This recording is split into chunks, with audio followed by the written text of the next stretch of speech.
Hello friends, welcome to silver line YouTube channel. இன்றைக்கி நம்ம வீட்டில் என்ன டின்னர்னு பார்த்தீங்கன்னாக்கா, காலிஃப்ளவர் அண்டு பன்னீர் வச்சு பன்னீர் காலிஃப்ளவர் மசால் தோசை ரெடி பண்ண போகிறோம். ஃபைனல் டச்சாக இந்த பட்டர் சேர்க்க போகிறோம். இஞ்சி பூண்டு பேஸ்ட் பார்த்துருப்பீங்க, தக்காளி, கொத்தமல்லி, கருவேப்பிலெல்லாம். காலிஃப்ளவர் பாயில் ஆகிட்டுருக்கு. கொஞ்சமாக மஞ்சள் தூள் அண்டு உப்பு போட்டு இப்போ இந்த பேஸ்ட்டெல்லாம் நம்ம நல்லா ஆயில் ஃப்ரை பண்ணிகிட்ருக்கோம். காலிஃப்ளவர் பாருங்கள், நல்லா வெந்திருக்கு. பன்னீரும் அங்கே ஸ்மாஷ் பண்ணி வச்சுருக்கோம். ஜஸ்ட் பாருங்கள், அப்படி ஒரு பஞ்ச் பண்ணாலுமே அது ஸ்மாஷ் ஆகிடும். அதுக்கப்புறமா நம்ம இந்த நல்லா பச்சை வாசனை போக வதக்கின பிறகு இந்த காலிஃப்ளவரையும் பன்னீர் துண்டுகளையும் அதில் போட்டு நம்ம நல்லா வதக்கணும். தண்ணிலாம் நம்ம விடக்கூடாது, அதில் இருக்கிற தண்ணியே போதுமானது.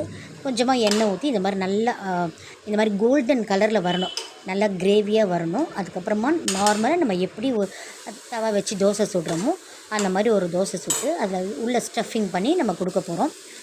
ஃபைனல் டச்சாக என்ன பண்ணுறேன், பட்டர் போடுறேன். பார்த்தீங்கன்னா போடும்போது சாஃப்டாக இருக்கும் தோசை. இந்த கிரேவியும் ரொம்ப டேஸ்ட்டாகவே இருக்கும். தோசை இப்போ தவா பாருங்கள், பேப்பர் ரோஸ்ட் மாதிரி ரெடி பண்ணியிருக்கேன். இப்போது கிரேவியை நம்ம அதுக்குள்ளே வைக்க போகிறோம். நல்லெண்ணெய் ஊற்றிருக்கேன். தோசைக்கு நல்லெண்ணெய் ரொம்பவே நல்லாயிருக்கும், குட் ஃபார் ஹெல்த் கூட.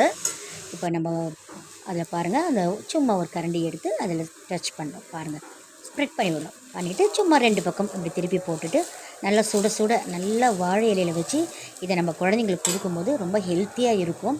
ஸோ தேங்க்ஸ் ஃபார் வாட்சிங் மை டியர் ஃப்ரெண்ட்ஸ்.